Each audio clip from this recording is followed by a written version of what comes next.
Here we go again. AliExpress customer support doesn't believe that it's broken. They don't trust anybody. So I'm going to make a video about it and put it up on my YouTube channel as I usually do. So this company sold me this so-called smart clock. Wi-Fi, connects to an NTP server once you attach it to your router. But the web page is very bare. It didn't even ask for a time zone. The NTP servers do not submit a time zone. They only submit the current time and date. That's how you synchronize your Android watches and all that. But if you see the Android watches, they also ask you for your time zone in the settings. Well, this clock doesn't. So how can it be adjusted correctly? It can't. But I didn't know that until I bought it, and it's time you add GST and all the other rip-offs. You can see it comes to a nice total of 80 New Zealand dollar.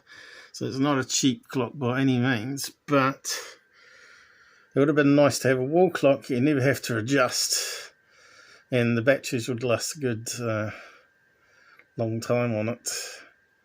And you could just charge it by USB whenever it starts saying it's low on batteries. So yeah, so here's the device. It's running, but the time is set into China. It's got humidity. For some reason it also says that it thinks it's Germany for some reason. I just wonder if they did some sort of firmware hack where it tries to detect what country the IP address is in. Also, and that's where it's gone wrong. They thought they could be smart and not ask for a time zone. But the problem is, the manual comes with it, so you should be able to manually input the time. And there's only two buttons that work on the back, and that's snooze and the down button. And you're meant to hold down the down button for it to send out the initial signal over Wi-Fi, which then you connect your laptop to. As you can see there, it says it's connected to the router. So even if you could manually change the time, the NTP would always reset it back to the wrong time. So that wouldn't work. You're going to have to change the time zone, which adds on plus 12 or whatever. GMT plus, is it plus 12 or minus 12? Plus 12, minus 12, I can't remember now, for New Zealand time zone. So that makes it, what, 3, 4 o'clock in the afternoon over there. And it's now, the old clock up there, which I've had for 20 years, is almost about to go wrong. Is 7:53 at the moment. It has temperature but doesn't have humidity, so I'll keep on using that until it goes wrong. So on the back it's got the buttons, which is a bit hard to demonstrate me pressing it and holding it down to see it doesn't work.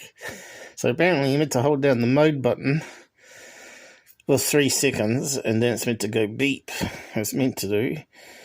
But that's on the other models that are pre-smart. The previous model is clock using radio frequencies, where they broadcast the signal of the atomic clock by radio channel, which we don't have in New Zealand or Australia.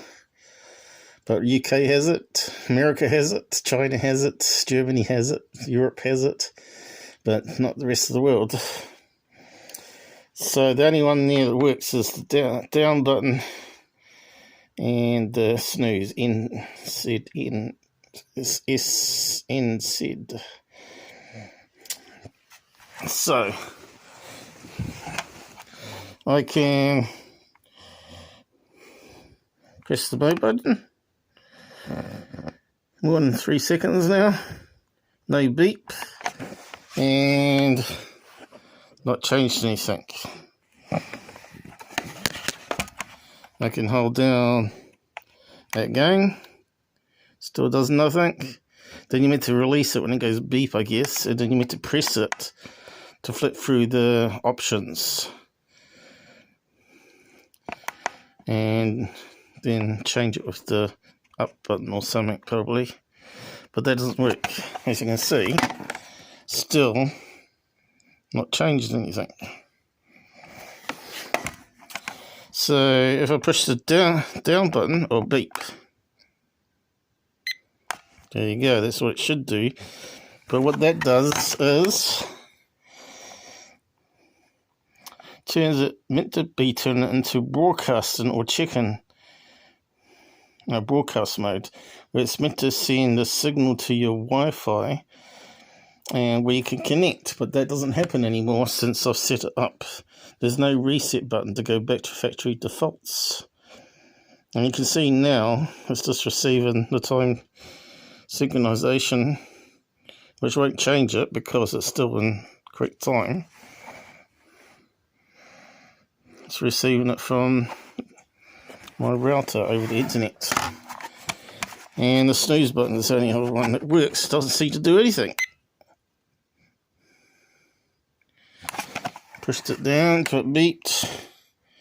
Doesn't seem to do anything.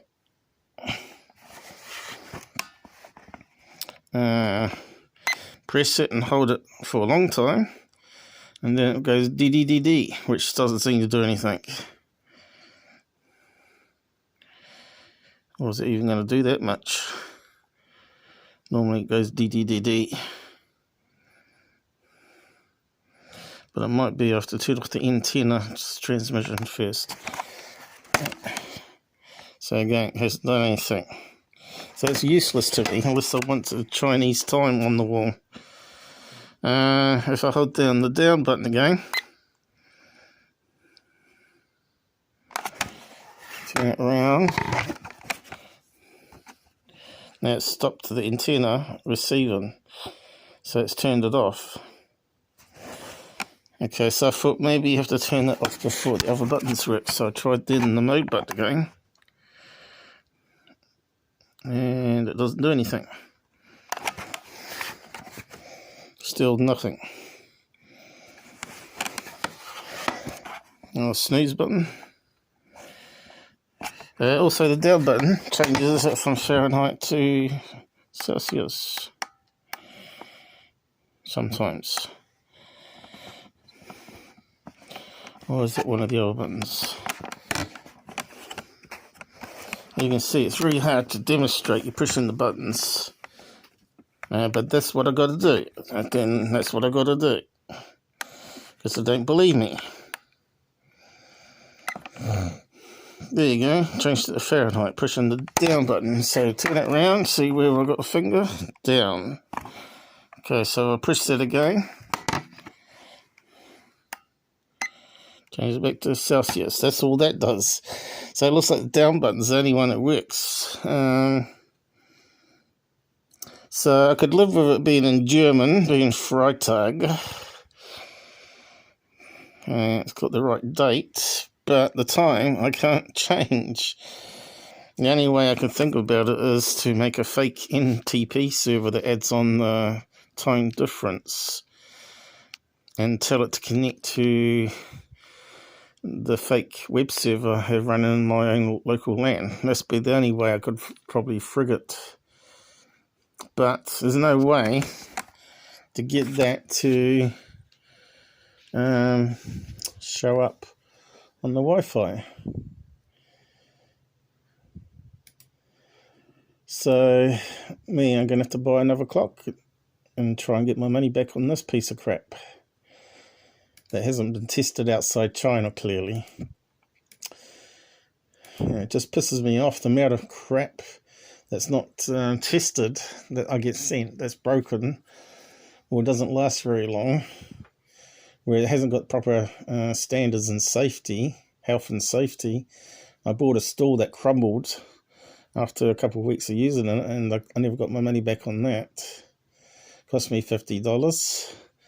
Should have been made from aluminium. It would have been really lightweight still, and it would have been super strong, and it would last a lifetime.